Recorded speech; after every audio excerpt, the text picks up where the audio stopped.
Desde el estudio José Rafael Ferrari en el Centro de Noticias Televicentro, para Honduras y el mundo presentamos el foro líder de la televisión en Honduras. Frente a frente con Renato Álvarez. El tema del día es presentado por Apostemos. Apostá y ganá en los más de 3.500 puntos Loto o en apostemos.hn. Apostemos, tu casa de apuestas deportivas.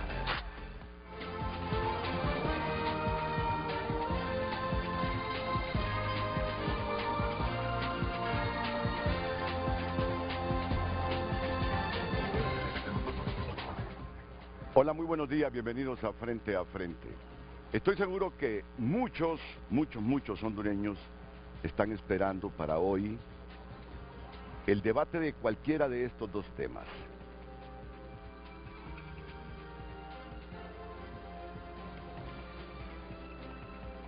Lo que pasó ayer en el Consejo Nacional Electoral, donde los colectivos de Libre se tomaron la instalación, y la controversia que una vez más surge entre los consejeros electorales. Es decir, mucha gente en Honduras en este momento está con incertidumbre del proceso electoral. Mucha gente en Honduras pregunta, ¿y usted cómo cree será el desenlace de ese problema electoral que hay en el país? Por donde me muevo, se lo digo con sinceridad, que es por muchos sitios públicos, la pregunta con que se me aborda, aparte del saludo, ¿y usted qué cree va a pasar en Honduras el 30 de noviembre? ¿Y usted cómo cree que termine esto el 30 de noviembre? No lo sé, les digo. No lo sé, les doy mi opinión, pero nadie sabe el desenlace de todo esto.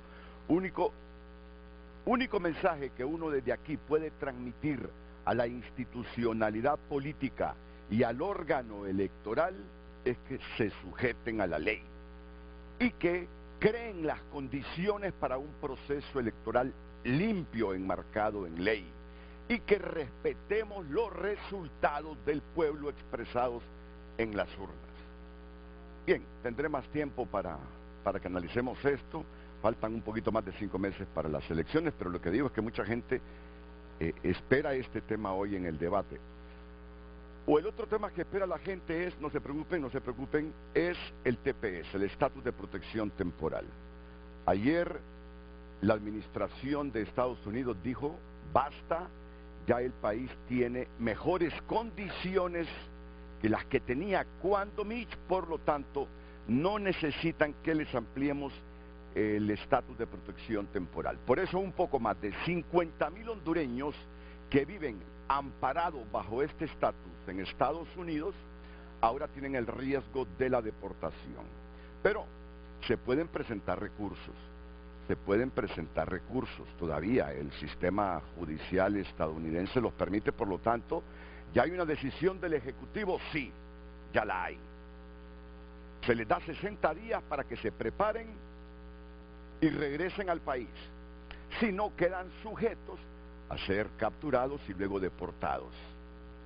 Más de 50,000 personas que desde el huracán Mitch, cuando Estados Unidos estableció este estatus de protección temporal, entraron sin documentos allá, pero viven amparados legalmente por esta figura en los Estados Unidos. Pero miren, ni uno ni el otro tema, porque hace un mes me comprometí con unos profesionales del derecho, hace un mes, a hablar de un tema que yo espero no sea tan abstracto para ustedes. Esperaría que les interese el tema, porque de por medio está el país. Esto más, uno de los profesionales me dice, cuidadito Renato, un día antes me decís que no podés con ese tema, cuidadito, por eso te estoy comunicando desde hace, con 30 días de anticipación si tenés tiempo, pero yo tampoco sabía que el TPS iba a reventar ayer, ni que ayer los colectivos de Libres iban a tomar el Consejo Electoral, pero no vengo forzado. Ayer dije a las 4 nos vamos con ese tema, porque es un tema fundamental para el país, y si no fundamental, es un tema de mucha importancia. Saben que ya no me acordaba que hace aproximadamente 4 o 5 meses la empresa nacional de energía eléctrica presentó un recurso de inconstitucionalidad por vía de acción de manera parcial por razón de contenido contra el artículo 31 del decreto legislativo número 161-2000 contentivo de la Ley de la Conciliación y Arbitraje por contravenir el artículo 110 de la Constitución de la República. Estos centros de arbitraje que se crearon en Honduras, si mal no recuerdo, que me ayude uno de mis invitados, ya lo voy a presentar. Esta ley se creó como en el 2000, ¿verdad? Como en el 2000. Y han venido funcionando, tanto en Tegucigalpa como en el departamento de Cortés. Pero ha sucedido un problema con la NE. Ustedes saben que la NE tiene infinidad de problemas con proveedores, bueno. Y entonces vino la estatal eléctrica y presentó este recurso de inconstitucionalidad, que no tiene el Estado como persona jurídica a someterse a esos centros de arbitraje. Bueno, de hecho, ya hace algunas semanas o meses, ya Honduras denunció el CIADI. ¿Recuerdan ustedes? Como que no somos muy proclives con esos centros de arbitraje. No digo que los hondureños, sino el gobierno de Xiomara Castro. El CIADI es el Centro Internacional de Arreglo de Diferencias Relativas a Inversiones. Lo denunciamos, ya no vamos a pertenecer al CIADI. Pero ahora tenemos este conflicto interno cuando el gobierno a través de una institución ha presentado este recurso de inconstitucionalidad contra el arbitraje. No es un tema fácil, pero seguro que va a resultar interesante. Por lo menos yo el ABC de la temática la comprendo como para hacer las preguntas adecuadas. Voy a presentar a mis invitados esta mañana. Tengo el placer de tener frente a frente a la presidenta de la Comisión Interamericana de Arbitraje Comercial, Liliana Sánchez Ortega. ¿Cómo le iba a fallar? Muchas gracias. ¿Cómo le iba a fallar? Es un placer tenerlo aquí.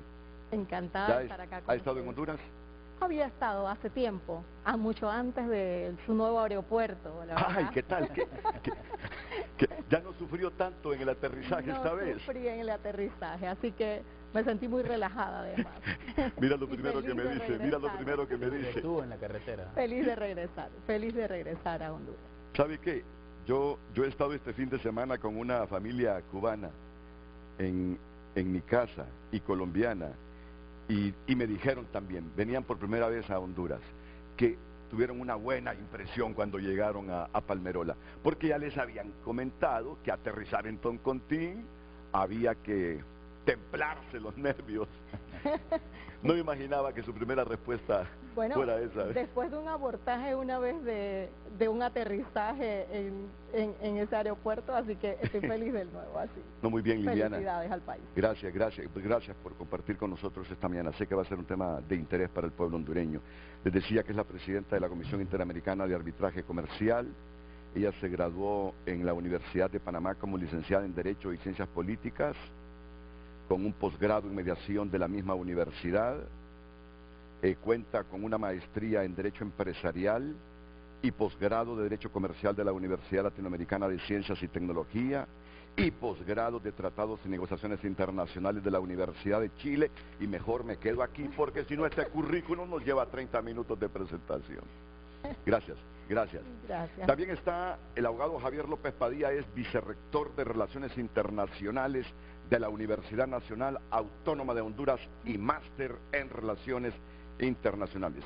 Mi estimado, bienvenido. Gracias, es un placer también tenerlo aquí frente a frente. Gracias por el espacio, gracias por la oportunidad de conversar sobre este asunto en medio de tanta situación crítica del país, pero definitivamente que esto también es algo importante. Y lo es. De otra manera, hubiésemos cambiado el tema ayer. No. Para los otros temas hay tiempo. Tenemos toda la semana enfrente. Este tema es de importancia. el presidente del Colegio de Abogados de Honduras, Gustavo Rafael Solórzano. Gustavo, bienvenido, buenos días. Gracias, Renato, y muchas gracias por el espacio para podernos referir a un tema de importancia nacional también, como es el tema del arbitraje, mecanismos de solución de conflictos. Los hondureños de manera continua también pasamos bajo ese sentimiento de justicia. Entonces, ¿cómo pueden contribuir justamente los mecanismos de solución de conflicto como el arbitraje, la conciliación, también a solventar los problemas que se presentan en cualquier sociedad? Y entre ellos también pues conflictos en donde el Estado participa como otro participante más en materia comercial, mercantil, incluso hasta civil. Así que encantado de poder estar con ustedes. No, muchas gracias. Yo puse como ejemplo esa demanda de la ANE contra el arbitraje. ¿Contra exactamente quién fue? ¿Contra la ley? Justamente es un recurso de inconstitucionalidad que presenta la Empresa Nacional de Energía Eléctrica contra la ley de conciliación y arbitraje. Es de manera parcial, es únicamente contra un artículo, como usted lo señalaba, el artículo 31, que establece de manera facultativa la posibilidad de que el Estado pueda dirimir también los conflictos de los contratos que suscriba ante las instancias de conciliación y arbitraje. Correcto, así es. Entonces un grupo de profesionales hondureños temen que se debilite esta figura del arbitraje en nuestro país. Temen. Y han organizado foros justamente con personalidades como nuestra invitada para concienciar a la población sobre la necesidad que los estados cuenten con estos centros de arbitraje independientes que facilitan que los juicios se resuelvan más rápidos. Porque he investigado, hay juicios en determinadas áreas que aquí la gente espera 10 años. Un empresario no va a esperar 10 años para que le resuelvan un caso en el sistema judicial tradicional. Y algo tiene que ver esto con los centros de arbitraje. Mire usted, sabe que nos retiramos del CIADI, ¿verdad? Ya sabía, ¿verdad? Sí, sabía. Mire cuántas demandas tenemos ahí. 15. 15, bueno, usted está más informada que yo. Miren cuántas demandas tenemos ahí. ¿Lo están viendo? Correcto. 15. El gobierno dice que en el CIADI pesan más las transnacionales y los poderes económicos de los países. Y por lo tanto mejor irnos. Me imagino que usted tiene su visión de lo que es el CIADI y nos la va a proporcionar esta mañana también aquí. Bueno, digamos que voy a ir un poco más allá de la génesis de esto. Me encantó escucharte cuando decías de dónde nació todo esto. Realmente yo creo que este problema que están enfrentando, porque realmente es un problema país, y como tú lo mencionas, es un tema que debe importarle a todos, porque está afectando la competitividad de país. Pero ¿de dónde viene todo esto? Fíjate, y me encantó cuando decías en lenguaje simple, entenderlo, de dónde viene, cuál es la génesis. Yo me voy a ir a la historia un poquito. A mí me gustan las historias porque yo creo que con las historias el público que nos escucha, independientemente su profesión o su oficio, puede entender.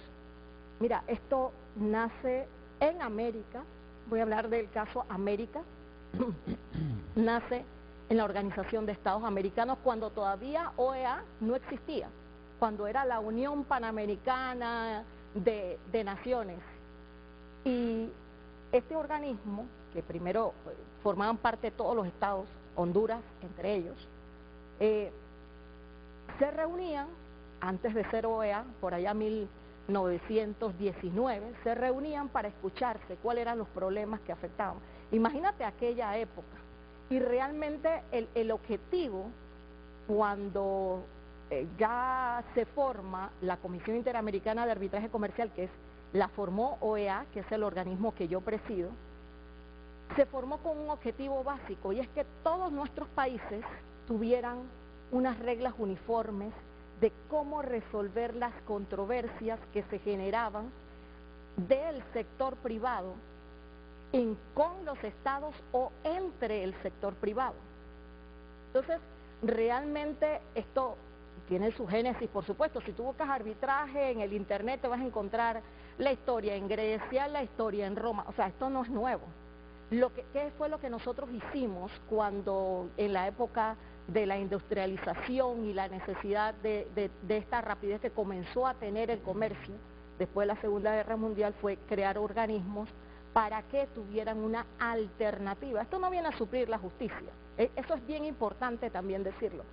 El arbitraje como tal no viene a suplir la justicia, es una alternativa que existe. Por supuesto que esto fue evolucionando y lo que se formó como un mecanismo interamericano fue cedido por la propia comisión que se creó en OEA.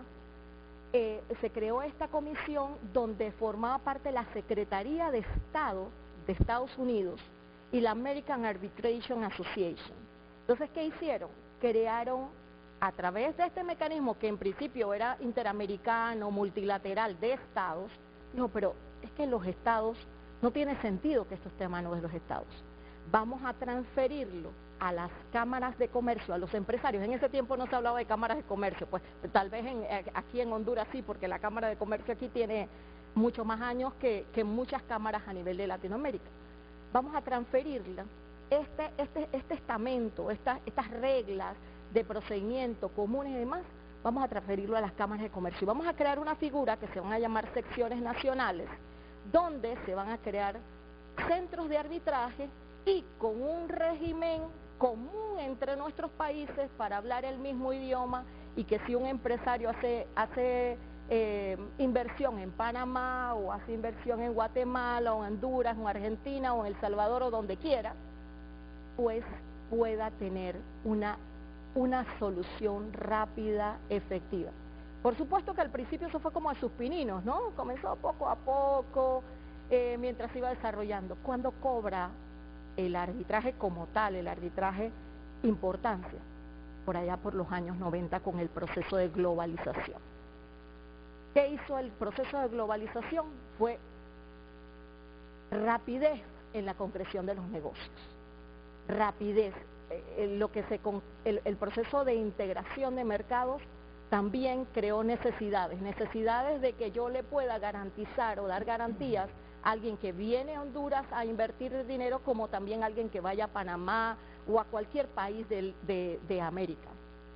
Entonces, todos estos procesos de globalización generaron que el arbitraje como tal cobrará más importancia. Tal es la importancia que cobra hoy día el arbitraje, que las calificadoras de riesgo país para la competitividad de los países, uno de los temas más importantes que crea el sistema de seguridad jurídica, que es uno de los componentes que se tiene, es que los inversionistas tengan la posibilidad de resolver sus controversias de manera eficaz, de manera rápida.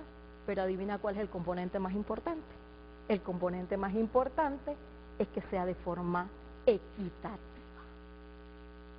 Por supuesto, si yo soy nacional de otro país, que vengo, no voy a poner el ejemplo de Honduras, digamos que ahora llegamos a ese punto, pero si yo vengo a otro país a poner millones de dólares, y voy a invertir, lo único que ese empresario, ese inversionista requiere es tener un mecanismo que en caso de que exista una controversia, yo no pueda demorar 10, 15 años para que me resuelvan, porque en economía existe un principio básico y ese es el valor del dinero en el tiempo.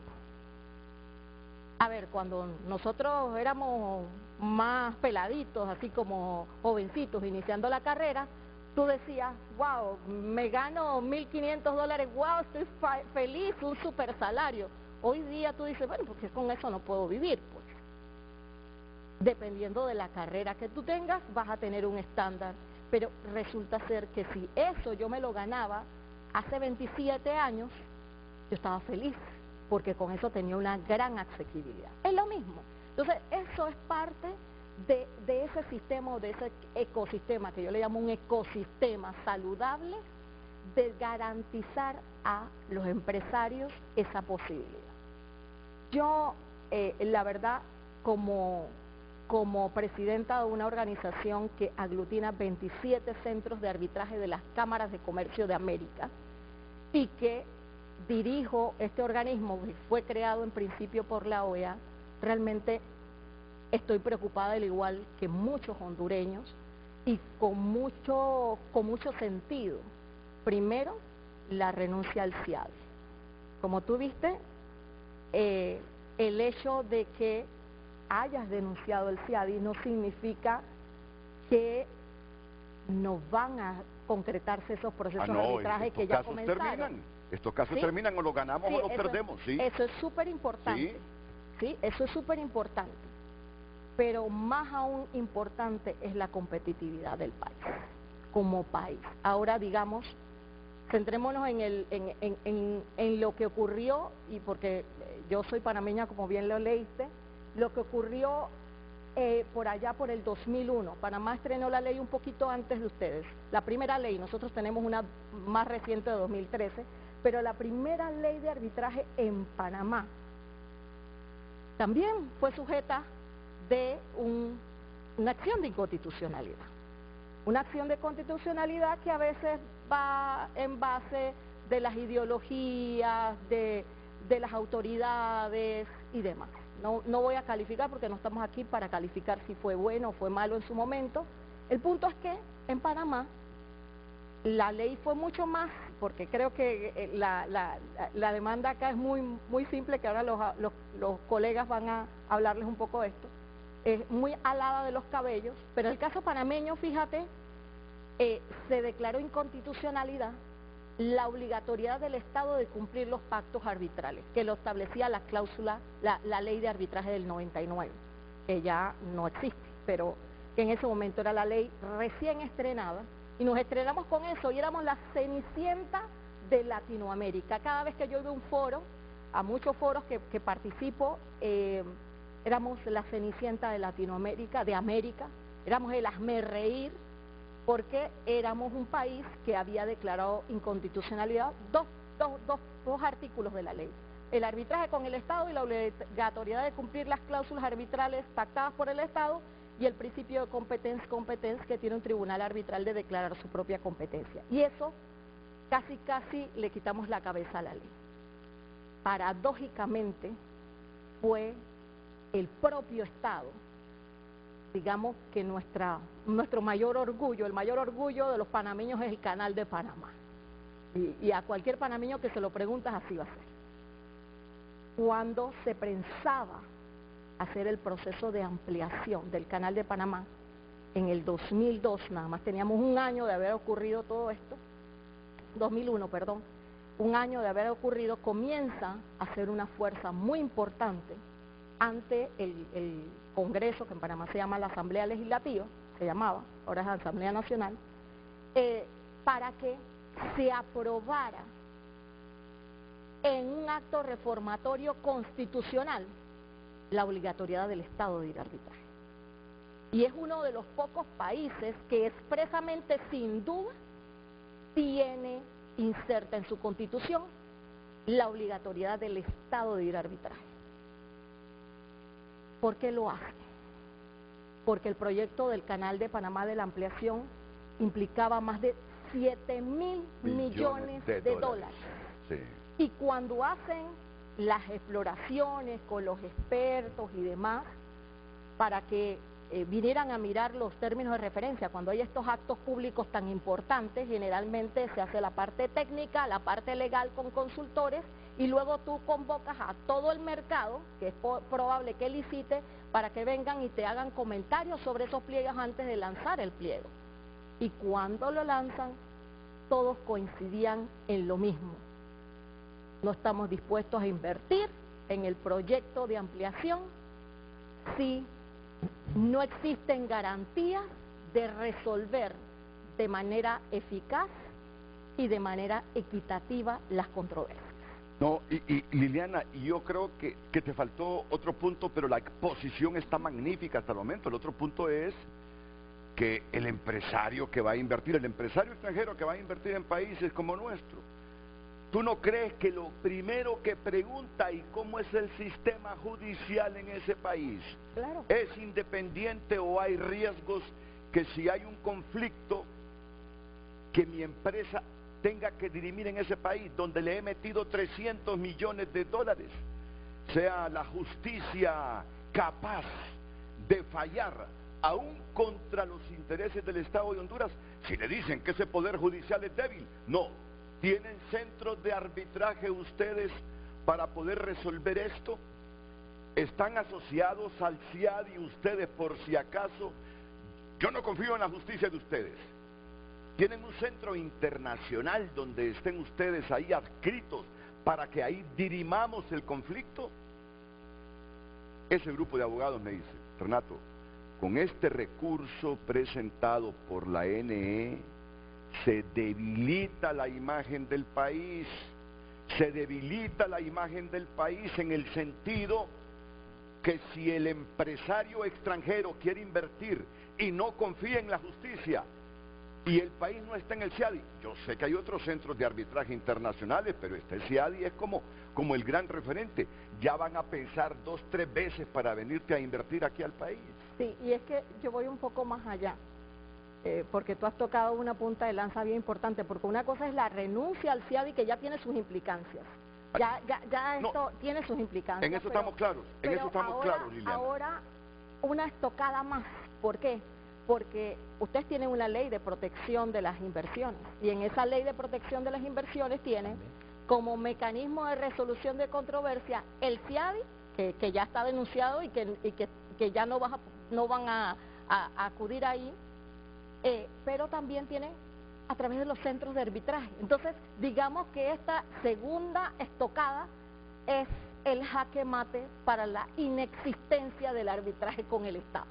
Porque si esto se elimina a través de una acción de inconstitucionalidad, pues se elimina el artículo y frente a eso, ya ni siquiera esta ley va a ser efectiva en cuanto a la resolución de controversias.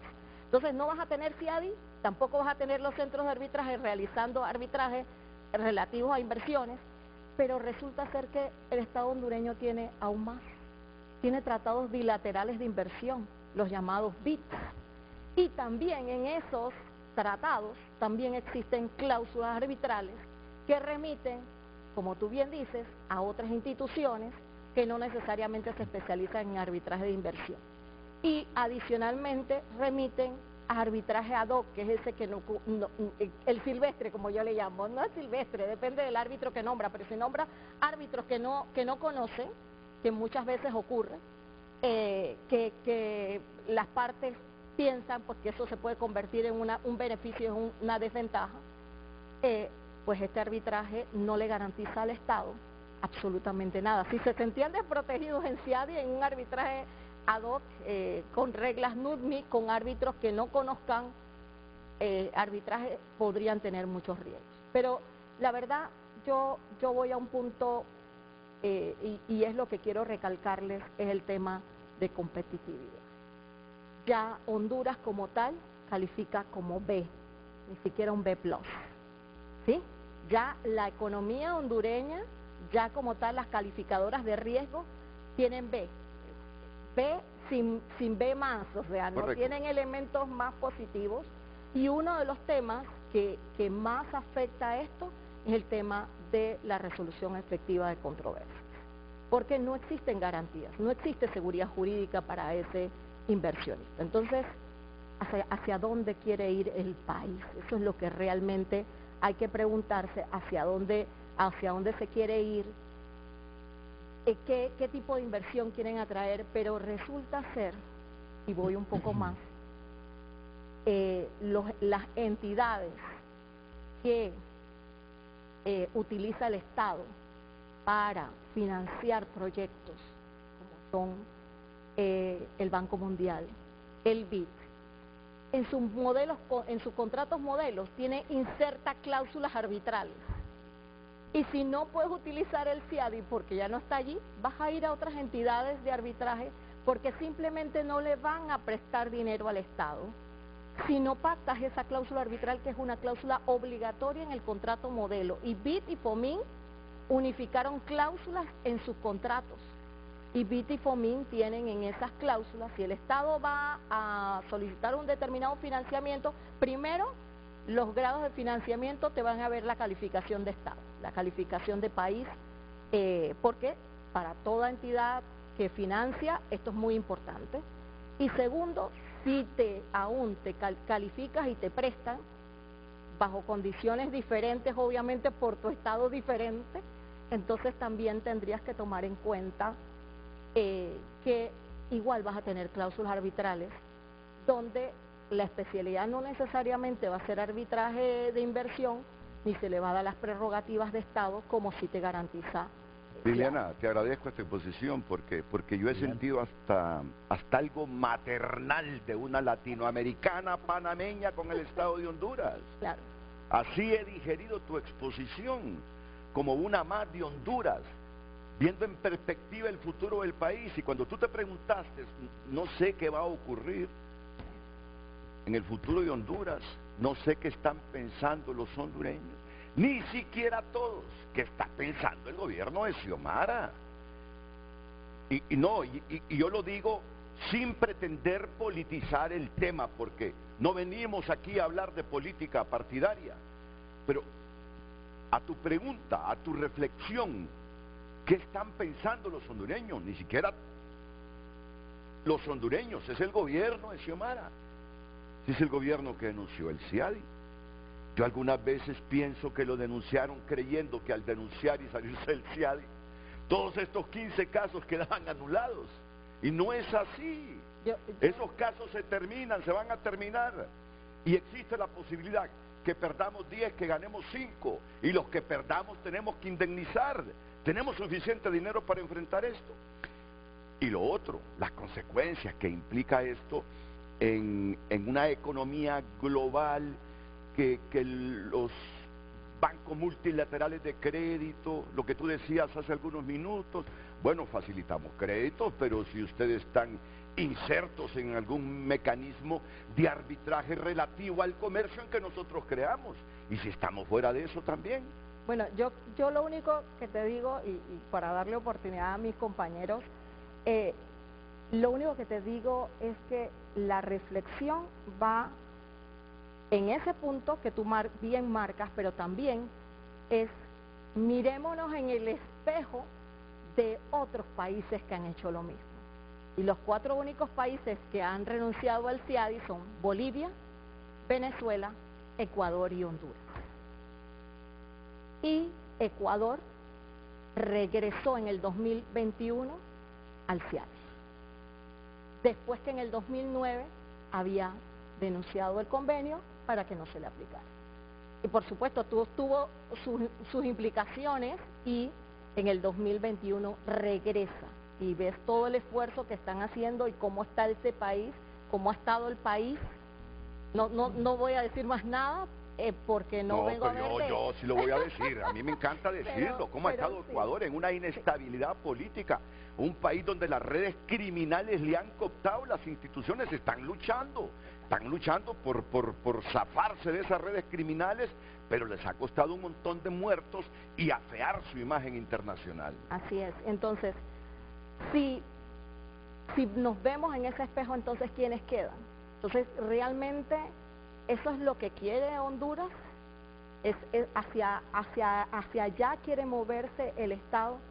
Por supuesto, tenemos que pensar como país.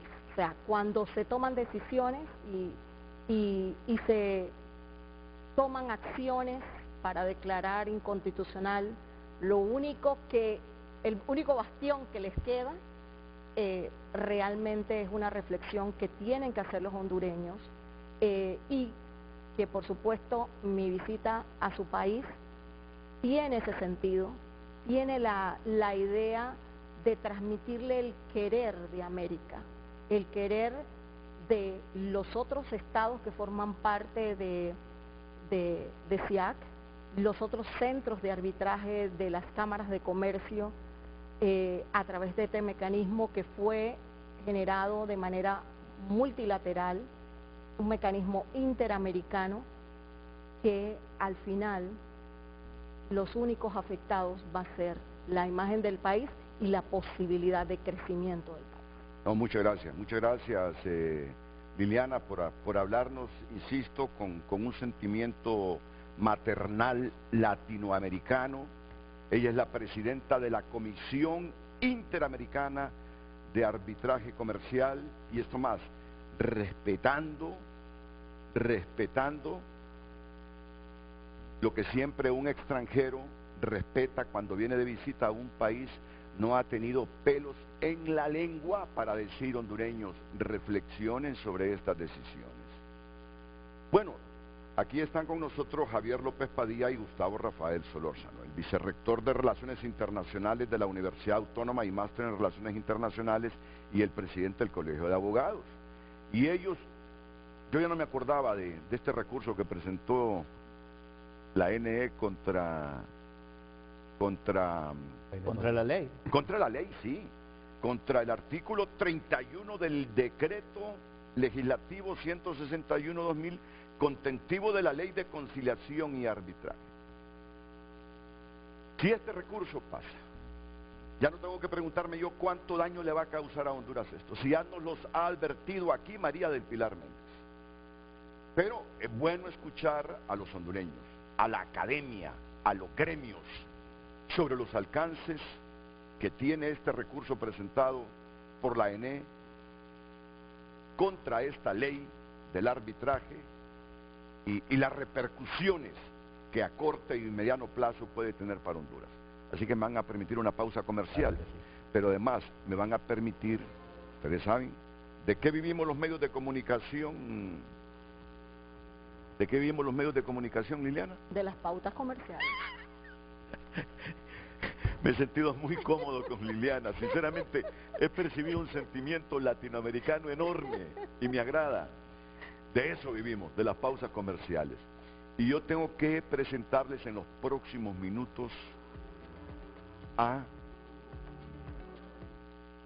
la doctora Astrid Díaz, sí, a la doctora Astrid Díaz y a María del Pilar Méndez, gerente de marca de Iberocast, con un mensaje muy importante para ustedes, que espero estén atentos, lo escuchen y que sigan en el debate que tenemos hoy con motivo de la presencia en Honduras de la presidenta de la Comisión Interamericana de Arbitraje Comercial. Atentos, primero la pausa, después iríamos con este mensaje y retornamos con ustedes.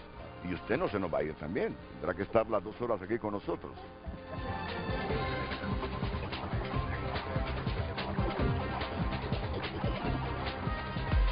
El tráfico es presentado por Rendy Llantas. Trae tu vehículo a Rendy Llantas y llega lejos en manos seguras.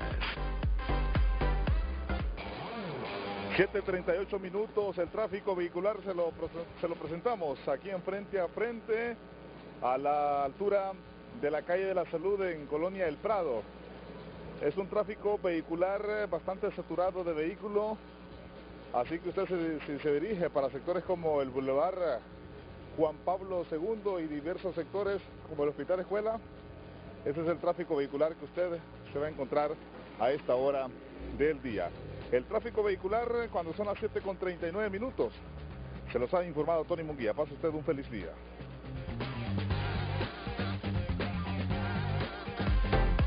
El tráfico fue presentado por Rendy Llantas. Trae tu vehículo a Rendy Llantas y llega lejos en manos seguras.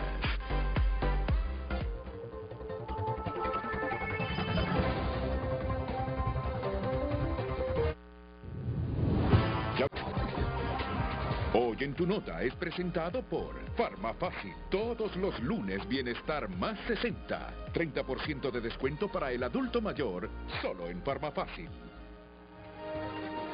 TPS cancelado y Consejo Nacional Electoral dividido. Desafío institucional y tensión política en el país. Bien resumido, me parece un buen titular de tu nota. Estatus de protección temporal son las siglas en inglés. TPS cancelado, CNE, Consejo Nacional Electoral dividido. Desafío institucional y tensión política en el país. Ven ustedes que también los partidos de oposición se unen y crean el Frente de Defensa y Democracia. Y que las consejeras del Consejo Nacional Electoral denuncian amenazas y retan a Marlon Ochoa, que es el otro consejero electoral, a aprobar acusación.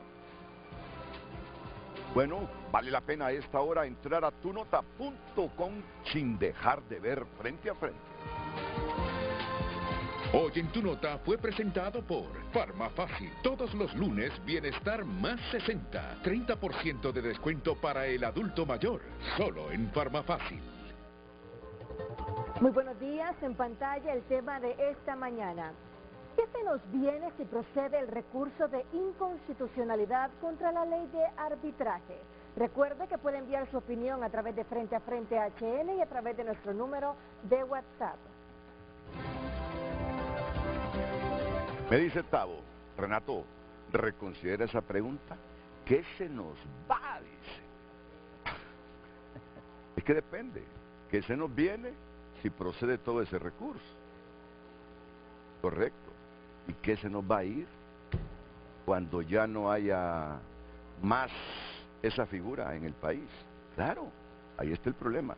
Ya está preparado aquí el vicerrector de la UNA, Javier López Padilla, y el presidente del Colegio de Abogados, Gustavo Rafael Solórzano, para hablarnos de esto. Solo permítame unos segundos, porque presento a la gerente de marca de Iberogas Bayer, María del Pilar Méndez, y a la doctora Astrid Díaz, para que me hablen de un tema que yo sé que les va a interesar. Cuando tú viajas, esto tiene que ver con lo de ustedes, no se preocupen. Cuando tú viajas al exterior, 4 o 5 días, ¿qué es lo que más tratas de protegerse si estás en San José, en Panamá, en Madrid, en Washington, en Buenos Aires, donde quiera? Para que no se te complique el viaje. No enfermarse. Eso ibas a decir. Sí, o sea, al final muchas cosas que uno piensa, siempre lleva un kit ahí con varios medicamentos. Correcto. ¿Y qué medicamentos generalmente uno lleva por si acaso? Por ejemplo, para el resfriado, que uno puede por el cambio de clima rápido, para el estómago. Eso, exactamente, los gastrointestinales. Yo cuando viajo, es lo primerito que hago, protegerme mi estómago y andar protegido, comer poco y comer saludable, para no sentirme con problemas gastrointestinales fuera de mi país. Con problemas gastrointestinales solo aquí dentro de mi país, pero fuera, por favor. Eso es la cruz para mí, que me enferme del estómago fuera de mi país. Bueno, no me gusta enfermarme ni en la casa de mis amigos, ni vecinos, solo en mi casa. Peor enfermarme afuera.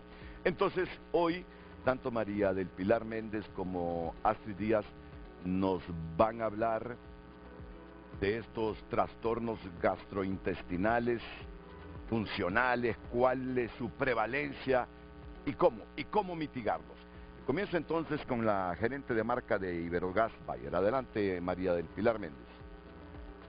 Hola, buenos días. Sí, bueno, hoy estamos presentando en el mercado hondureño nuestra nueva presentación de Bayer Iberogas, que trata múltiples síntomas digestivos como inflamación, pesadez, espasmos estomacales, acidez. Y bueno, todos estos son síntomas característicos del síndrome de intestino irritable y dispepsia funcional, que es importante que también entendamos, y por eso, pues como mencionaste, hoy nos acompaña la doctora Astrid Díaz, que nos va a hablar un poquito de estos padecimientos, ¿verdad? Y por qué son hoy en día, pues, importantes de entender y su prevalencia. Doctora. Pues buenos días a todos. La verdad es que sí, como mencionaba, son sumamente frecuentes y realmente pueden impedir también que nosotros podamos continuar con nuestro día a día. Son sumamente frecuentes. Cuando hablamos en general de trastornos digestivos, casi el 75% de la población los puede padecer, pero cuando hablamos específicamente de los trastornos gastrointestinales funcionales, estamos hablando de un tipo diferente de trastorno que no afecta directamente el órgano, o sea, el estómago o el intestino, sino que lo que afecta es su funcionamiento. En este caso podemos hablar de dispepsia funcional, que lo padece casi el 20% de la población, y síndrome de intestino irritable, que lo puede padecer de un 11 a un 15% de la población también. recordando que estos trastornos regularmente no son bien diagnosticados o bien tratados y pueden afectar la calidad de vida de las personas, perjudicando su desempeño por los síntomas que puede padecer, como sensación de llenura, flatulencias, gases, diarrea, estreñimiento, dolor abdominal, que definitivamente comprometen su calidad de vida. Bueno, pues ojalá que haya traído una muestra, doctora, para que me la deje a mí aquí, por favor. Entonces ahora profundíceme sobre esta presentación de Iberogás, por favor. Claro. La fórmula y todo eso.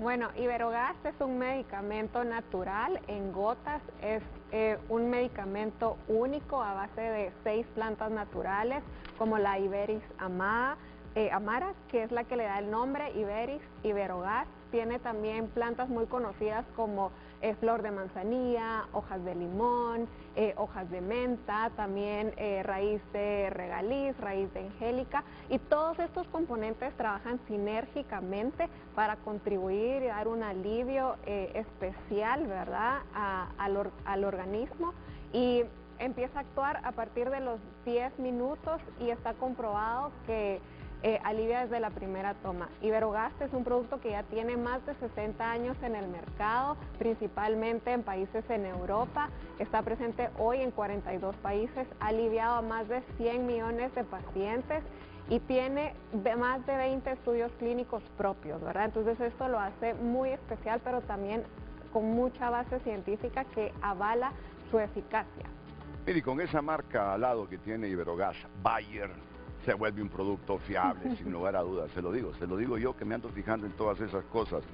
Y para qué preguntarles qué hace tan especial a Iberogás Bayer, si ya ustedes me lo han dicho mejor, infórmenme cómo se debe tomar Iberogás. Sí, bueno, Iberogás lo debemos consumir, está indicado para mayores de 18 años y hay que consumirlo 3 veces al día, 20 gotas disueltas en agua, como explicaba también Pilar, pues es un medicamento que trabaja sinérgicamente a base de 6 plantas y pues esto genera un beneficio más o menos en 10 minutos que el consumidor empieza a sentir alivio. Entonces tomarlo 3 veces al día, 20 gotas disueltos en agua. Muy bien, muchas gracias. Sí, no, sí, la muestrita para todos aquí. Claro. Yo estoy seguro que ese carrito anda lleno de muestras. ¿Ah? Y como ustedes no saben cómo andan nuestros organismos, que saben ustedes si necesitamos con urgencia Iberogás Bayer. Gracias a María del Pilar Méndez y a la doctora Astrid Díaz. Bueno, continuamos. Tavo, y luego voy con el vicerrector de nuestra Universidad Nacional Autónoma de Honduras. Así le decimos a la principal universidad pública del país, nuestra universidad, porque de ahí egresamos. Cuéntame de este recurso de inconstitucionalidad, tú que sos presidente del Colegio de Abogados, que formás parte del Consejo Hondureño de la empresa privada. ¿Qué repercusiones tiene a corto y mediano plazo si procede este recurso de inconstitucionalidad del que estamos hablando? Vamos a ver, en primer lugar, un par de datos. Sí. Como usted muy bien lo señala, pues también formo parte del Consejo Hondureño de la Empresa Privada. Y uno de los temas por los cuales nosotros siempre estamos velando es el tema de la competitividad. Más o menos para que nos veamos ahora en el espejo de cómo estamos. Es nosotros en el web, que es la competitividad global lo que se mide, tomando en cuenta lo que muy bien nos decía Liliana, y también te lo agradezco porque de manera sencilla y agradable nos has explicado cuáles pueden llegar a ser las posibles consecuencias. Honduras es el país 101 de 140. Luego tenemos todo el tema de libertad económica, en donde Honduras, según Heritage, somos posición 90. Facilidad para hacer negocio del doing business, tenemos 133 de 190 países. Percepción de corrupción, Renato, que esto es un tema generalizado en todos los poderes del Estado, somos la posición 157 de 180 países. Y en el índice de innovación tenemos la posición 117. Por lo tanto, la gran conclusión de esto es que Honduras necesita más bien hacer reformas para fortalecer su gobernanza, la transparencia. Y este tipo de medidas, si bien es cierto, estoy en la junta directiva, esta ha sido una decisión que por lo menos no llegó a la junta directiva de la empresa. ¿Tú formas parte de la junta directiva de la NE? Directiva del NE, fue algo que se hizo como una decisión. Me constan los esfuerzos, fíjese, que han hecho, y lo he escuchado usted en varias ocasiones también, referirse a los esfuerzos que ha hecho el NE, y a mí también me constan en el sentido de tratar de mejorar la empresa. Hay cosas obviamente en la que no estamos 100% de acuerdo, pero hay elementos en donde yo he visto la voluntad de que la empresa salga adelante. Pero este tipo de temas en donde se presentan acciones de inconstitucionalidad contra una norma que lo que viene a hacer más bien es facilitar justamente la resolución de conflictos y que le favorece también a la ENE de repente porque no estamos de acuerdo con X o Y laudo arbitral, me parece que es indebido. En primer lugar, porque estaríamos llevando todo esto a la justicia nacional y como tú muy bien lo decías, no es reemplazarla, es simplemente una alternativa que tenemos, pero es una alternativa que en la práctica ha dado buenos resultados, que en la práctica ha permitido entonces de que los inversionistas puedan continuar apostándole al país. En cuanto a la pregunta que usted hacía en el programa, ¿qué se nos viene? Y tal vez un poco de ironía con lo que yo decía, ¿qué se nos va? Es porque Honduras ha luchado durante los últimos años en poder ser un país atractivo a las inversiones. Y aquí en este caso no estaríamos ni siendo atractivos, porque la Ley de Promoción y Protección de las Inversiones, como también lo decías, es justamente algo que promueve el tratar de mecanismos alternos para los inversionistas. Y aquí lo que le estaríamos diciendo nosotros a todas esas empresas que todavía tienen la confianza en nuestro país, que tienen el deseo de continuar aportando a Honduras, es simplemente, ¿saben qué? Aquí no hay condiciones para que ustedes puedan realizar inversiones y mejor el dinero que tienen, guárdenlo e inviértanlo en otro lugar. Yo creo que eso es muy grave. El mensaje que se manda no es positivo. Yo reconsideraría justamente esta posibilidad, más bien en el caso de que hayan oportunidades de mejora, es justamente en lo que deberíamos de estar trabajando, porque siempre todo es mejorable, pero no en venir y porque algo no fue satisfactorio a mis intereses, de tajo venir y cortarlo como lo que se pretende. El argumento dentro de la demanda es de que las personas jurídicas, de que la Constitución en el artículo 110 solo obliga a las personas naturales. Pues a someterse al arbitraje. Las empresas tampoco son personas naturales y se someten justamente. Y es algo que no lo tenemos nosotros de manera obligatoria dentro de nuestra legislación, es facultativo del Estado. Pero al momento que viene una empresa, y por ejemplo ahorita la ENE que ha anunciado la contratación de 1.500 megas para la contratación de energía, y en lo cual nosotros estamos de acuerdo, siempre y cuando exista transparencia, competitividad, mecanismos válidos de participación, garantía en cuanto al pago, que ha sido uno de los grandes problemas con las empresas, pero si nosotros venimos y le quitamos este elemento, ninguna empresa se va a presentar, Renato, a ofertar sobre esos 1.500 megas que necesitamos los hondureños contratar. Entonces se vuelve irónico que la empresa que en este momento está requiriendo más bien algo para una satisfacción de una necesidad pública, hoy venga y también coloque en riesgo con la otra mano al presentar esta demanda lo que es la contratación de esos 1.500 megas. Así es como lo veo yo. Y en cuanto al Estado, yo creo que el Estado debe de continuar apostándole justamente a esa seguridad jurídica que han representado los centros de conciliación y arbitraje, que en la práctica los centros de conciliación y arbitraje al momento de medirlos y evaluarlos han tenido un porcentaje alto, muchísimo más alto en realidad con lo que es el sistema de justicia de nuestro país. Y de igual manera, como muy bien también lo expresaba Liliana, pues obviamente hay de inversiones a inversiones.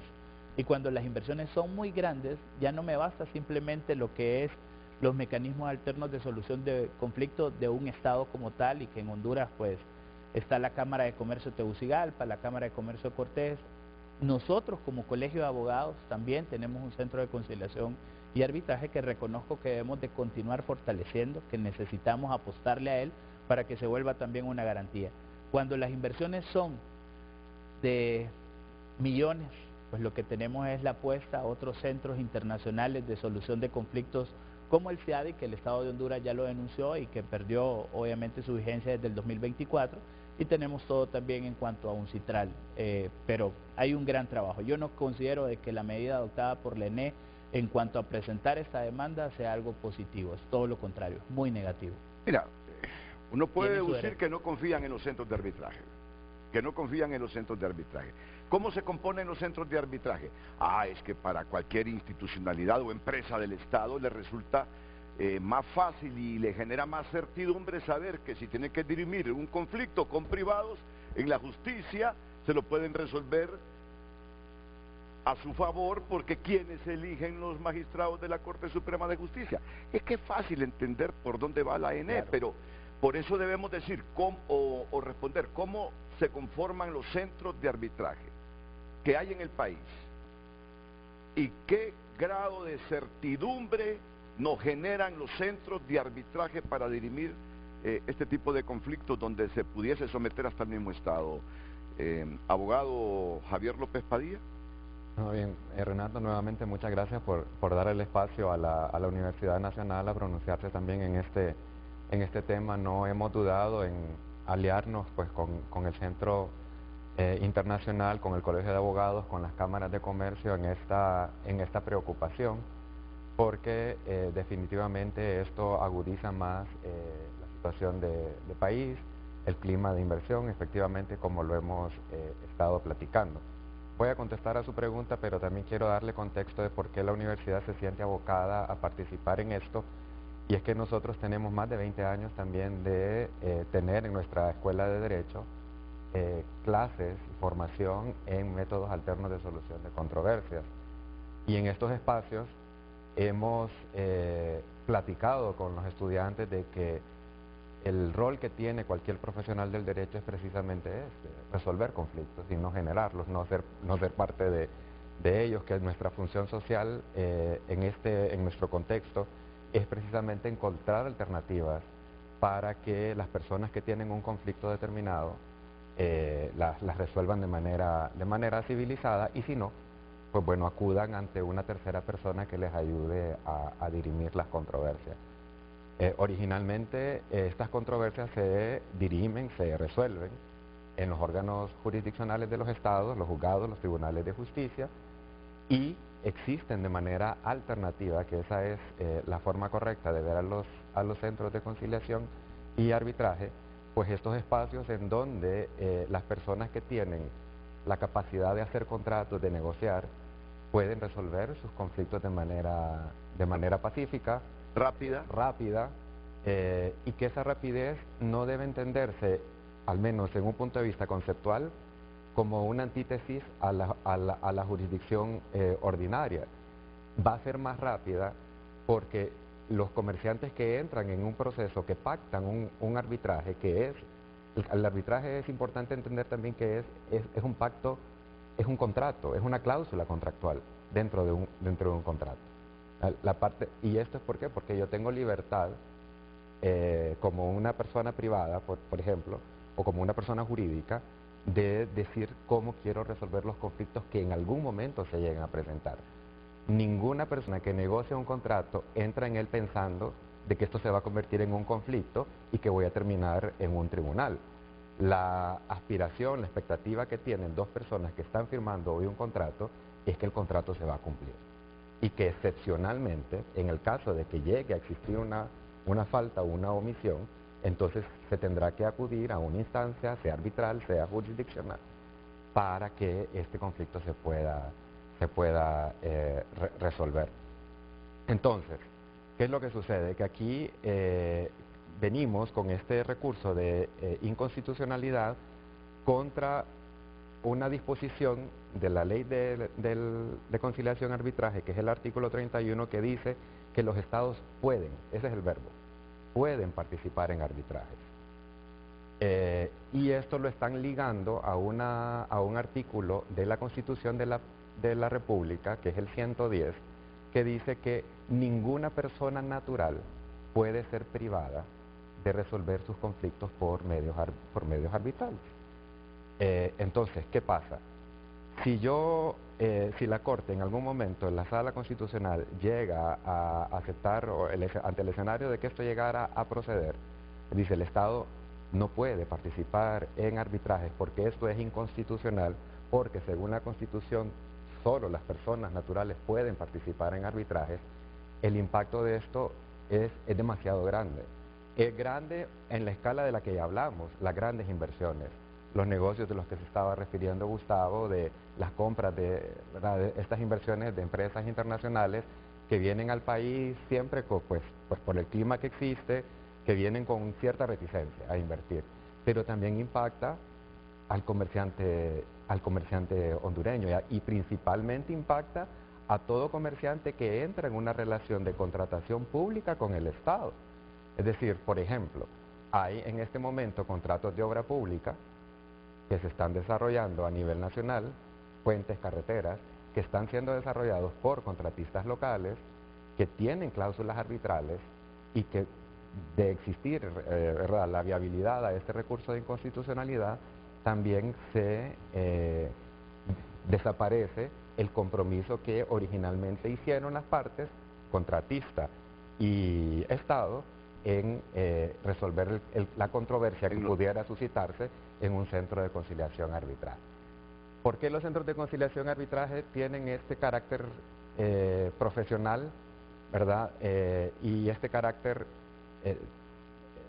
específico o especializado para atender controversias? Porque así nacieron, Renato. O sea, en algún momento histórico, los comerciantes dijeron, mira, nuestro negocio tiene tales características, ¿verdad?, tales condiciones, que es mejor que los resolvamos entre nosotros mismos y designemos a una tercera persona que pertenece al campo, que entiende nuestra materia, a quien nosotros depositamos de buena fe la capacidad para que él pueda evaluar, ¿verdad?, en un debido proceso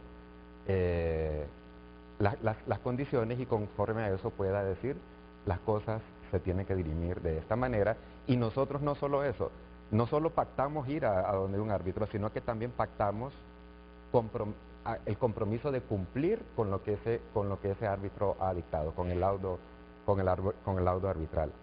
El Estado ha tenido un comportamiento sistemático de respeto y de promoción del arbitraje. Es cierto, la ley nace en el 2002, pero nosotros formamos parte de otros convenios internacionales para reconocer, por ejemplo, laudos internacionales. Se han creado leyes que promueven esta plataforma o estos espacios para solucionar conflictos.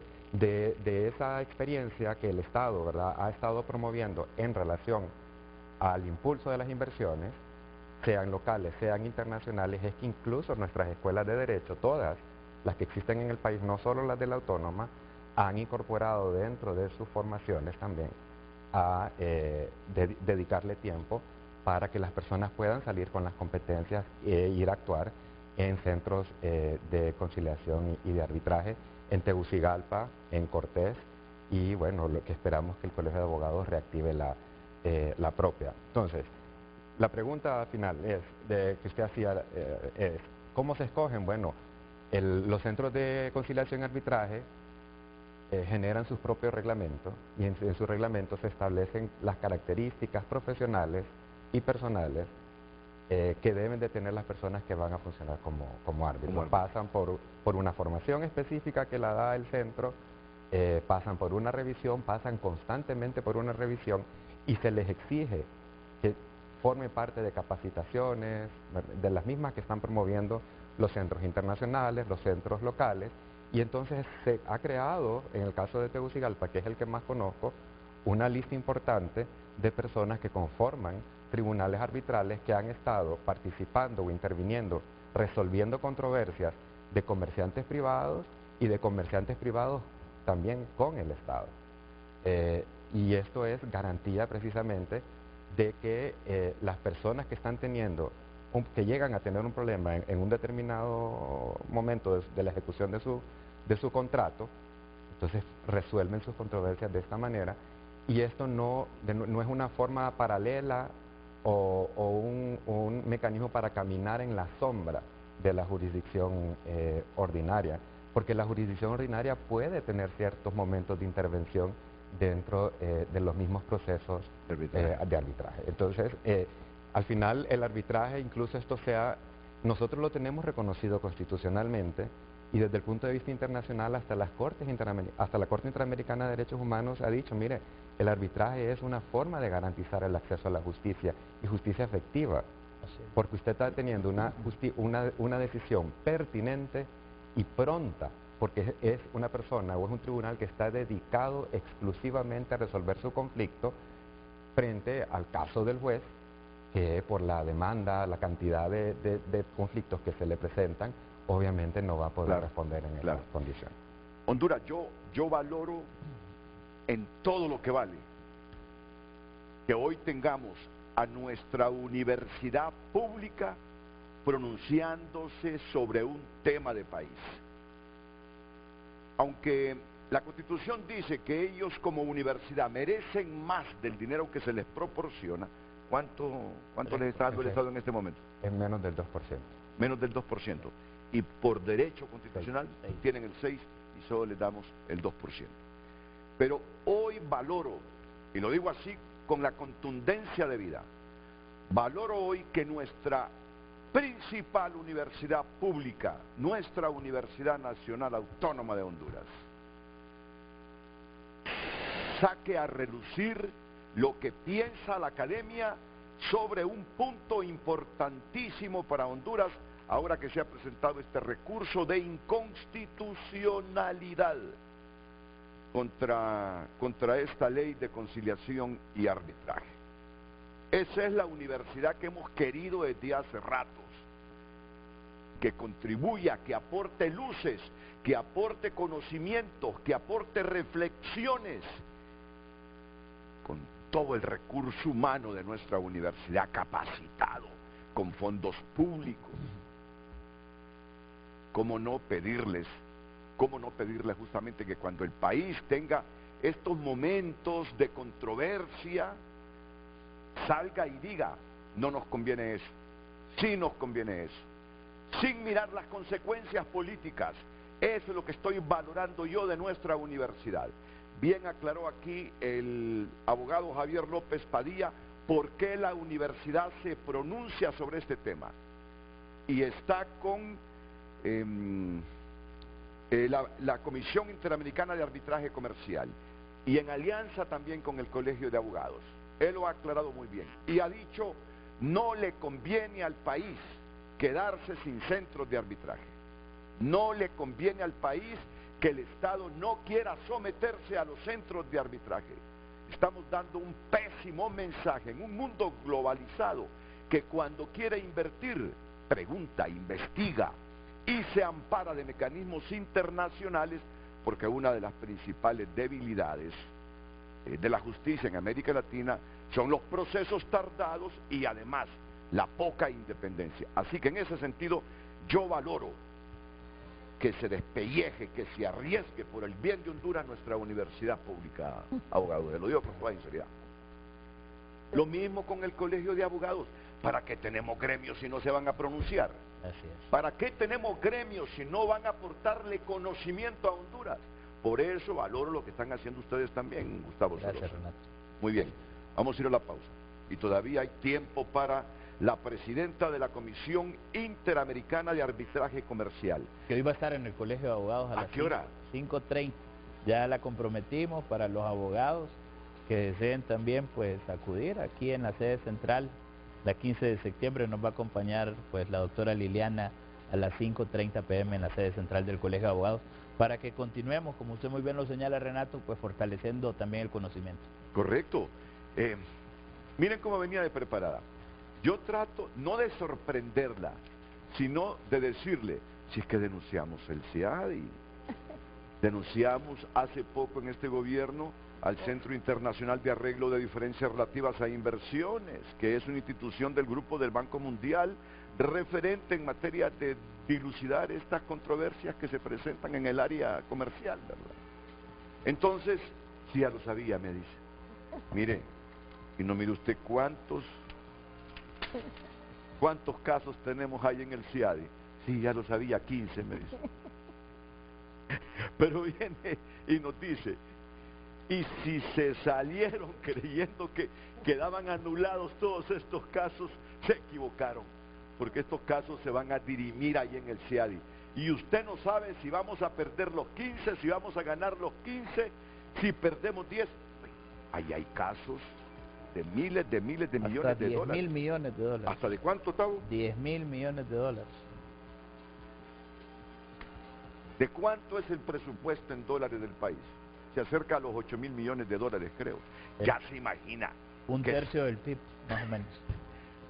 Que perdamos un caso de estos de 10.000 millones de dólares. ¿De dónde vamos a pagar?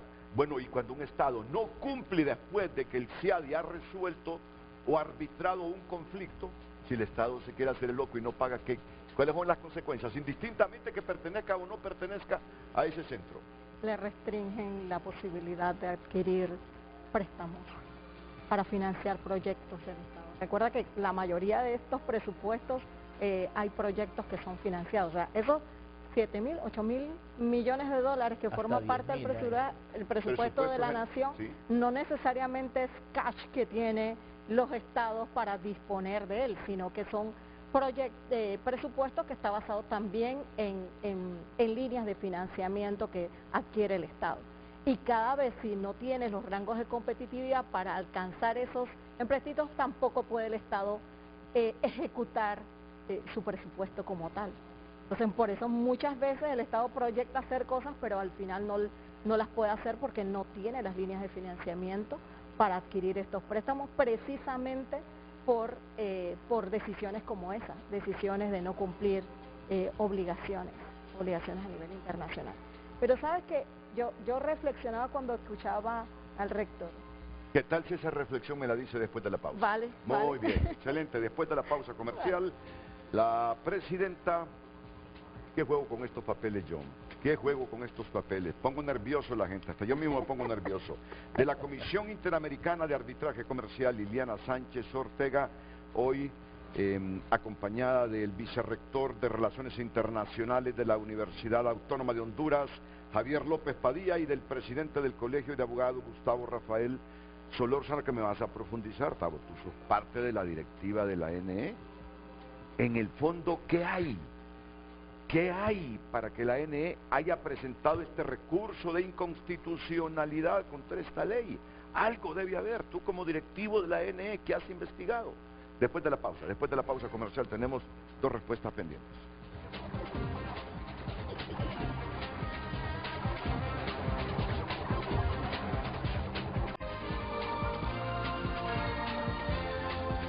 Redes Sociales es presentado por Ficosa. Elige ahorrar para lograr todo lo que te propongas, porque ahorrar es poder. Gracias por sus mensajes, escribe un televidente. Los gobiernos totalitarios antisistema democrático como el de Honduras están en contra de la existencia de organismos de arbitraje internacional porque su ideología de izquierda se le ordena no aceptar nada surgido del sistema capitalista. Otro mensaje: buen día, líder, a través de sus representantes se someten al respeto y cumplimiento de leyes. ¿Por qué los otros partidos no lo hacen?, escribe ese ciudadano. Más mensajes: libre un gobierno inepto. Otro mensaje: este gobierno ha querido imponer su propia ley. Ahí se lo puedo resumir, todo por hacer creer que están contra el rico y a favor del pobre, sin medir que esas decisiones afectan a todos los ciudadanos. Y a través de X, escribe Ochoa, ante todo, primero es la recuperación de la ANE, y en aras de este fin se deben de utilizar los mecanismos e instituciones nacionales para dirimir cualquier litigio. Ya es tiempo que resolvamos nuestros propios problemas, evitando que intereses antipatrióticos primen en todo, escribe el televidente a través de X. Gracias, puede opinar, recuerde, 2 medios, Frente a Frente HN y nuestro número de WhatsApp. Redes Sociales fue presentado por Ficosa. Elige ahorrar para lograr todo lo que te propongas, porque ahorrar es poder.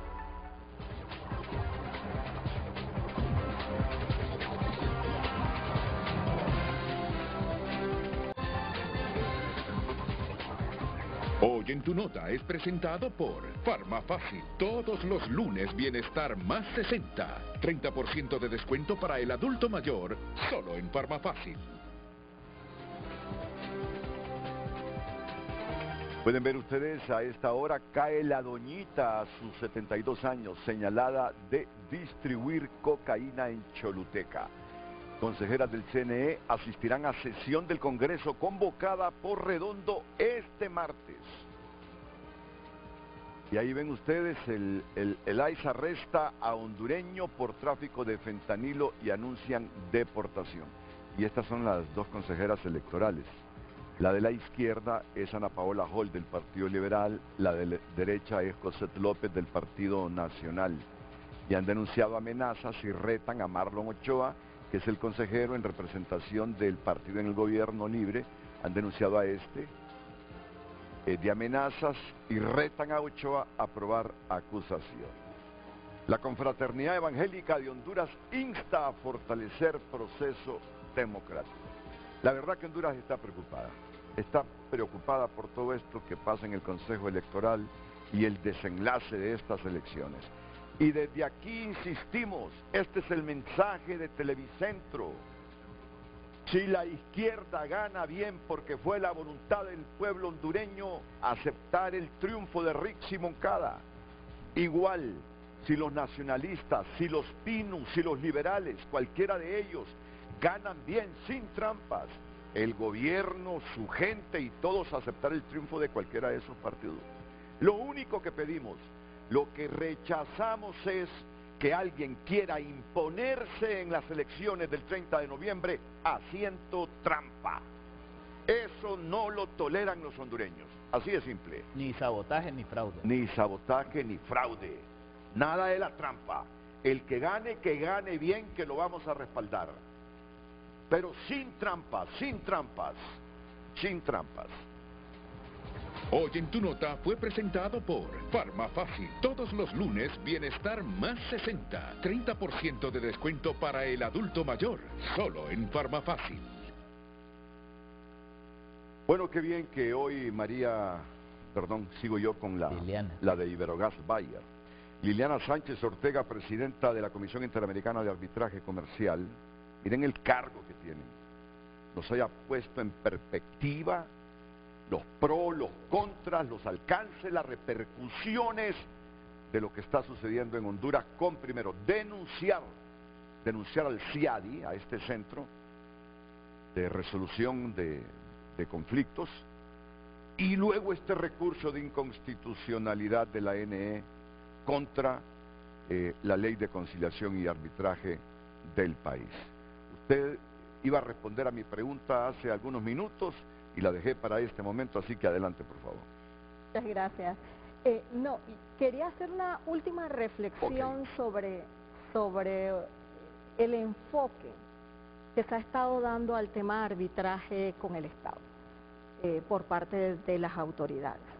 Y el enfoque pareciera, a vista, a personas como yo que soy totalmente externa de la política hondureña, externa a la idiosincrasia inclusive hondureña, que estoy cero contaminado. O sea, ¿cómo lo veo yo? Pareciera que el Estado temiera, y que de hecho fue una de las justificaciones cuando denunciaron al CIADI y dicen que no van a seguir participando de este convenio, es que queremos nacionalizar, queremos proteger, pero esa protección está basada en una premisa totalmente falsa.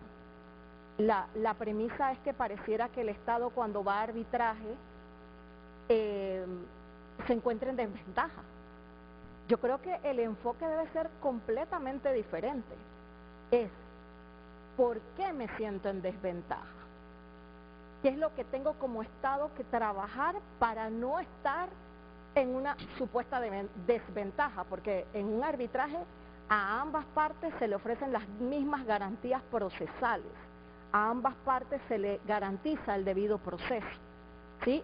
A nadie se le lleva a un arbitraje que no haya sido pactado, y el consentimiento que da el Estado en estos tratados es un consentimiento abierto, ¿sí? Un consentimiento abierto, no obligado.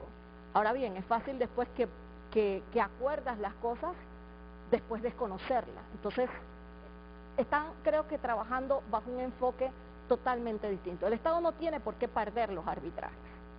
Y yo, le soy franca, tal vez he visto mucha tela correr. Yo tengo 27 años en el ámbito del arbitraje, cuando todavía Panamá apenas hacían la primera ley de arbitraje. He participado activamente en la comisión redactora de sus 2 leyes de arbitraje. Y el enfoque que se le debe dar al Estado es, a ver, cuando yo soy contraparte de un determinado contrato, cuando yo tengo una licitación, tengo un contrato de concesión, pacto directamente un contrato X con inversionistas, nacionales o internacionales, ¿cómo hago para ser efectiva esa ejecución de ese contrato? ¿Cómo hago para que esa ejecución o administración de ese contrato sea eficiente? Y yo de verdad que no vengo acá a decirles, oye, qué tan bueno es Panamá, porque realmente también tiene sus falencias en el gobierno central y cómo se administran los contratos. Pero digamos que les vengo a hablar del deber ser. El deber ser, por ejemplo, una entidad como la Autoridad del Canal de Panamá, que como saben tiene un capítulo constitucional y funciona con un régimen de contratación e independencia al gobierno central. Tienen un departamento de administración de contratos. Y esa entidad, cuando el proceso de ampliación tuvo alrededor de 1.500 discrepancias, imagínate la cantidad, porque no solamente el contrato madre, que es el contrato del consorcio, sino que debajo de eso habían subcontratistas y contratistas de manera previa para todo lo que fue excavación, extracción, antes de que llegara el contratista madre del contrato de ampliación.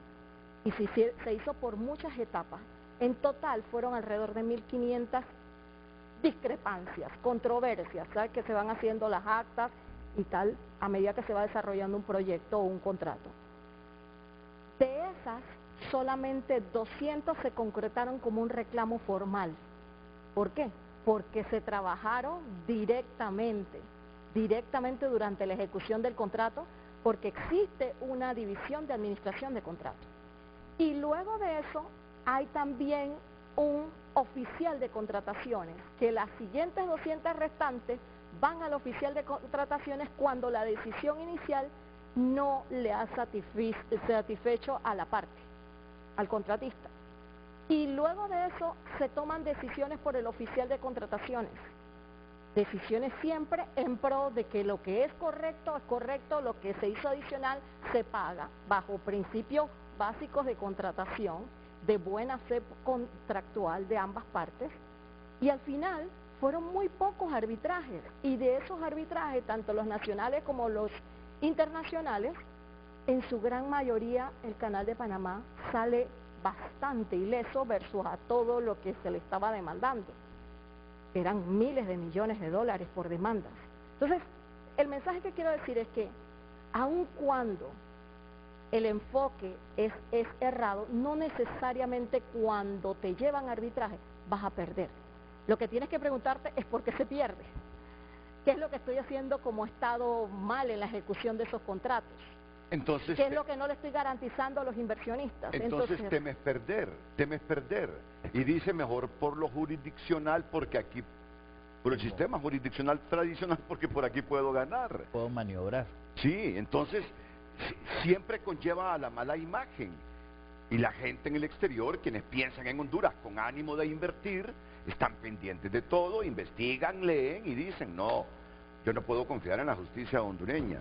En estos casos, cuando se tiene que dirimir por un privado un conflicto con el Estado, porque la justicia está politizada, nunca voy a ganar ahí. Entonces mejor me voy a un centro de conciliación. Pero si es que el país tampoco son muy afines ahí con los centros de conciliación y resolución de problemas, si se fueron del CIADI. O sea, no nos estamos granjeando la mejor imagen de país para los inversionistas, abogados, y lo que Honduras necesita en este momento es generar empleo, generar riqueza, que aumenten los presupuestos públicos para entidades y rubros fundamentales para el bienestar del pueblo. Si no generamos riqueza, no pretendamos tener los hospitales que está construyendo Xiomara, con más médicos, con más medicamentos. Si no generamos riqueza y no hay más tributos, no pretendamos tener las mejores carreteras, ni tener la mejor educación. Lo que necesitamos es inversión para generar empleo y generar riqueza, y luego que esta riqueza se distribuya para todos en igualdad de condiciones, a través de buenas escuelas, buenos hospitales, buena infraestructura. Bueno, yo no sé, es que uno desde afuera lo mira tan elemental las cosas que no sé por qué se complica ya en el gobierno.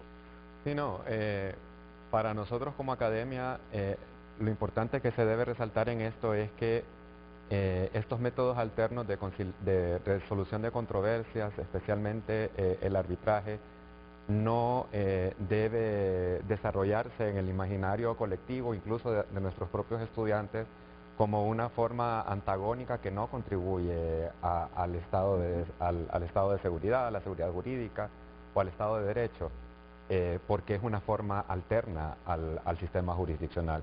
Todo lo contrario, lo que se explica, lo que se discute en nuestros espacios de aprendizaje en estos campos es que los métodos alternos de solución de controversias, el arbitraje, son formas ordenadas, son formas que están garantizando precisamente el acceso a la justicia y que se está tutelando el derecho al debido proceso. El reto que tenemos como sociedad y particularmente las universidades estamos llamadas a esto, es de repente a crear espacios para que el Estado, el gobierno que esté en su momento, también puedan tener las competencias para desarrollar buenos contratos. Es decir, que se mejore, que se fortalezca la capacidad de negociación. Porque de nuevo, ningún contratante va el día que va a firmar el contrato pensando en que voy a tener un problema. Lo que quiero es tener la obra ejecutada, ¿verdad? Tener la obra terminada, tener el servicio entregado a la satisfacción con la que lo contraté. Y que si eventualmente se llega a presentar una situación, bueno, entonces tengamos alternativas para poderla solucionar. Pero entonces la raíz del asunto está en tener competencias adecuadas, técnicas, porque los negocios que se hacen son negocios muy complejos, técnicamente son muy complejos, entonces que hayan competencias para que las negociaciones a la hora de los intercambios de condiciones contractuales se hagan de la mejor manera, reconociendo las capacidades del país, la capacidad financiera, la capacidad técnica para responder también a las obligaciones a las que se está comprometiendo. Abogado Gustavo Solórzano, y usted como directivo, al final nunca supo las razones por las cuales se tomó esta decisión a nivel de NE de ir con este recurso. Bueno, como directivo, pues no se ha presentado todavía el caso en la Junta Directiva para exponer las razones, pero voy a presumir, en un sentido positivo, voy a presumir justamente de que el Estado de repente cuando ha participado en procesos de conciliación y arbitraje, pues no ha tenido los mejores resultados. Pero aquí pasan por un montón de elementos.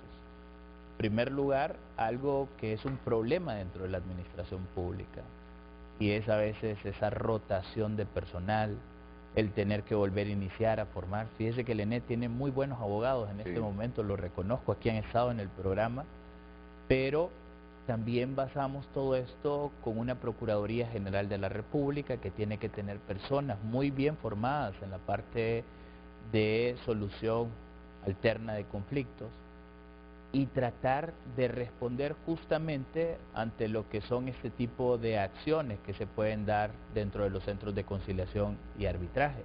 Y aquí cuando uno comienza a evaluar, yo en lo particular tengo la mejor evaluación de lo que son los dos centros de conciliación y arbitraje que desarrollan, igual el mismo del Colegio de Abogados de Honduras. Creo que en los momentos que les ha tocado han hecho un gran trabajo y se manejan con mucho profesionalismo. Las personas y los árbitros, los secretarios que están en cada uno de ellos, me consta del profesionalismo con el que han manejado justamente los casos. Hay, creo que nula influencia política en lo que son los casos que se conocen, es justamente una de las garantías que se pretende dar al momento de tener esta alternativa de solución de conflictos. Así que creería de que el tema del ENE es justamente por no haber tenido los mejores resultados, Renato. Pero con el punto que usted estaba, yo siempre cuento una historia porque lo viví, una inversión muy grande que podía venir a Honduras. Y estábamos reunidos en la sala de juntas del COEP hace un par de años. Y esto no es un problema del actual gobierno, que se dio en relación cuando recién iniciaba el gobierno, pero que es un arrastre de años anteriores. Cuando una empresa radicada en Costa Rica vino y nos expuso la posibilidad de, haciendo todo el análisis, la posibilidad de instalar su planta de producción aquí. ¿Y por qué? Porque Honduras era el país que más le consumía. Entonces los costos que le tenía para traer los productos aquí eran altos y era una manera de reducir costos. Pero al final la decisión fue no instalar la planta. Y la respuesta de ellos fue porque preferían pagar un poco más en Costa Rica, pero allá tenían seguridad jurídica. En cambio aquí no tenían ellos esa confianza todavía como inversionistas de que en el caso de una situación, que siempre los contratos se suscriben de buena fe y eso es importante resaltarlo, pero que en el caso de alguna situación de conflicto, y que conste, no estoy hablando de relación público-privada, sino entre privados, no tenían la suficiente confianza en el sistema de justicia todavía en el país para dirimir un conflicto. Que preferían entonces, bajo ese esquema, quedarse en la protección o en la seguridad jurídica que sí le brindaba Costa Rica. Esto lo digo para que lo dimensionemos en la necesidad de fortalecer el Estado de Derecho, las instituciones, dar garantías de seguridad jurídica, debido proceso, justicia efectiva. ¿Qué significa ese concepto de justicia efectiva? Que la justicia no tenemos que esperar los 10 años que usted decía, Renato. No tenemos que esperar a que cuando viene la persona y nos pregunta a nosotros como abogados, el inversionista, ¿cuándo es la próxima audiencia? Y le decimos nosotros estamos citados para el año 2029. ¿Qué cree usted? Como póngase en los zapatos de un inversionista que venga a su abogado y le diga, o sea, puede pensar dos cosas, el abogado no sirve o definitivamente estamos en un sistema que no da para más. Entonces, ojo, eso es justamente lo que se busca a través de estos mecanismos alternos. Una, ayudar al sistema de justicia, es una alternativa viable, genera confianza y creo de que los inversionistas en el país y la sociedad en general ha depositado muchísima confianza en esos mecanismos. Claro. Bueno, me parece que han sido oportunas las participaciones de ustedes, reflexivas, con mucha sugerencia y advertencia para el Estado de Honduras con estas decisiones que estamos tomando en los últimos años. Ya estamos en la recta final, voy a una pausa, la lectura de mensajes, y ya luego me despido de María del Pilar Méndez, que estará a las... Liliana. Perdón. Liliana, miren que termino y siempre con estos problemas. Liliana Sánchez Ortega, que estará a las 5 de la tarde en el Colegio de Abogados de Honduras. Así es, 5:30. 5:30. ¿Gratuito, Gustavo? Gratuito, siempre, gratuito. Todas las actividades son gratuitas. ¿Solo ella va a exponer o habrán otros expositores? No, ella nos dará una charla de 1 hora al menos, pero es justamente tener esa comparativa. Muy bien.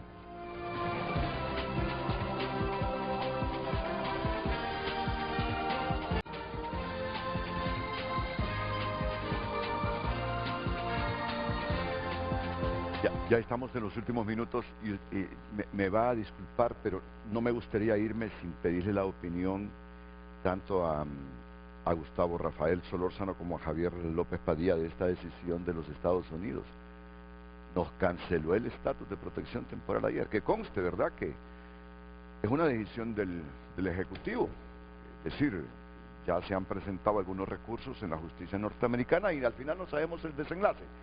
En todo caso, se nos da 60 días a los más de 50.000 hondureños que vivieron en Estados Unidos los últimos años, amparados bajo este estatus, para que arreglen sus cachivaches y se regresen al país. Si no, ya quedan con el riesgo de ser capturados y deportados. No, las razones, Javier, las razones, Gustavo, que arguye Estados Unidos a través de la secretaria Kristi Noem. Está claro que el gobierno de Honduras tomó medidas necesarias para superar los impactos del huracán Mitch, que ocurrió hace 27 años. Los ciudadanos hondureños pueden regresar de manera segura a su país y el Departamento de Seguridad está aquí para ayudarles a facilitar su regreso voluntario. Honduras ha sido un colaborador excelente de la administración Trump, ayudándonos a cumplir con promesas fundamentales para los ciudadanos estadounidenses. Esperamos continuar colaborando con ellos.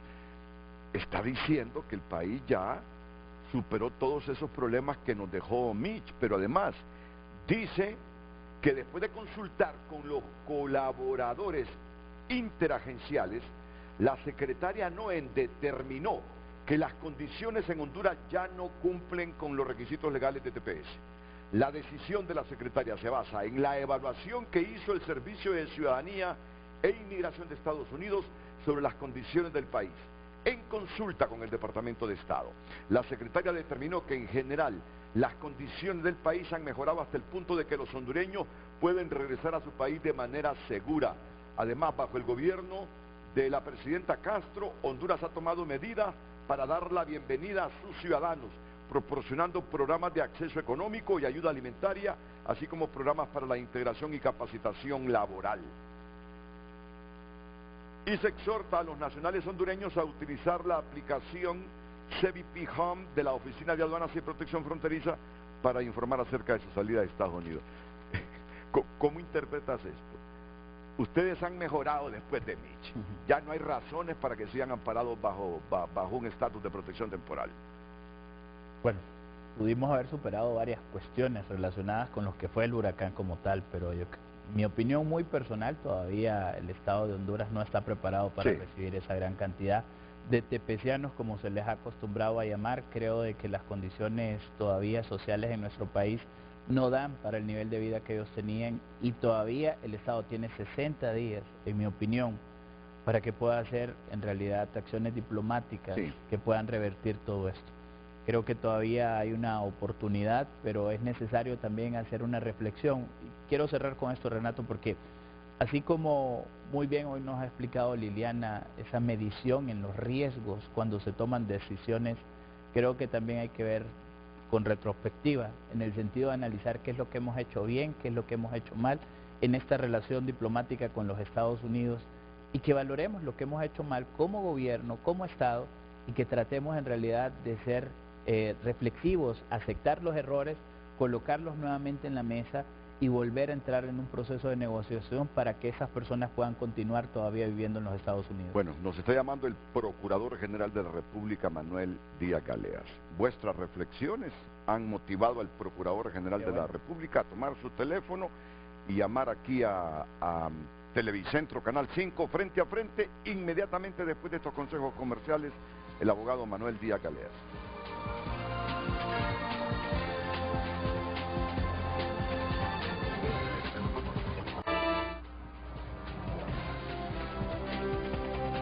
Bueno, y en la recta final del programa escuchamos al abogado Manuel Díaz Galeas, Procurador General de la República. Abogado, adelante, buenos días. Buenos días, Renato. Siempre agradecido con usted por el espacio que me permite cada vez que me comunico. Solo permítame sobre lo que se ha venido planteando en el programa. Y quiero ser preciso porque sé que estamos cortos del tiempo. Mire, en primer lugar, yo quiero reiterar, ¿no?, que la decisión soberana del Estado que se tomó de denunciar el convenio CIADI ha sido una decisión sabia, ha sido una decisión responsable y además efectiva. ¿Por qué efectiva? Porque si nos vamos a la realidad, y además la realidad es la única verdad, la narrativa se puede estirar hasta donde los opinadores quieran, pero la realidad, Renato, indica que previo a la denuncia, en un solo año al Estado de Honduras se le demandó 15 veces de manera instrumental, de manera artificial, de manera abusiva y arbitraria en el centro CIADI. Una vez que se denunció el convenio y que se formalizó, quedó perfeccionada la denuncia en agosto del año pasado, solamente ha ingresado en contra del Estado de Honduras una demanda promovida por el señor Mazone de Ciudad Morazán, una tan sola demanda.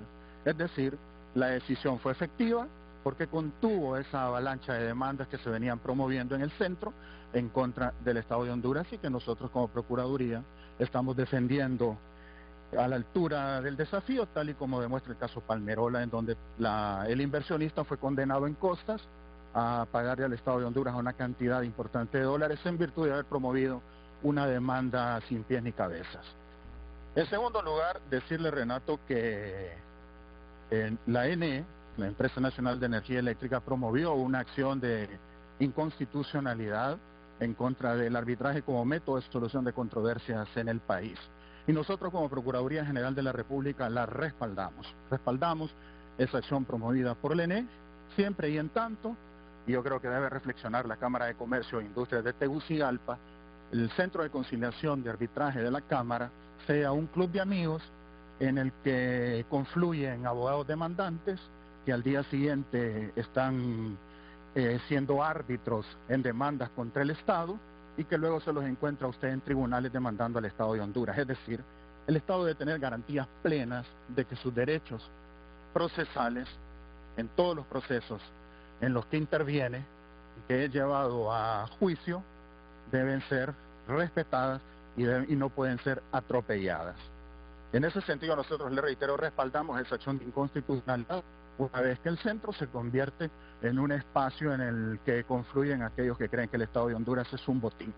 Y en tercer lugar, y con esto cierro, Renato, decirle que el Estado de Honduras es un Estado responsable y es un Estado abierto a la inversión. Es un Estado respetuoso de la inversión, que invierte en Honduras con sentido de desarrollo, sujeto a lo que plasma la Constitución de la República y en obediencia plena de las leyes de la República. Hemos tenido infinidad de comunicaciones después de que se denunció el convenio CIADI con grupos de inversionistas que dijeron que quieren seguir invirtiendo en el país y que estarían dispuestos a conversar sobre nuevas cláusulas de solución de controversia en otros centros distintos al CIADI que nosotros estamos dispuestos a conversar y a discutir. Es decir, el Estado, en resumidas cuentas, Renato, ha sido sabio, ha sido en sus decisiones responsable y en lo que concierne al convenio CIADI y a los temas de arbitraje de inversión ha sido efectivo y lo seguirá haciendo, no me cabe ninguna duda. Muchas gracias, Renato. El abogado Manuel Díaz Galeas, Procurador General de la República. Nuestra última pausa.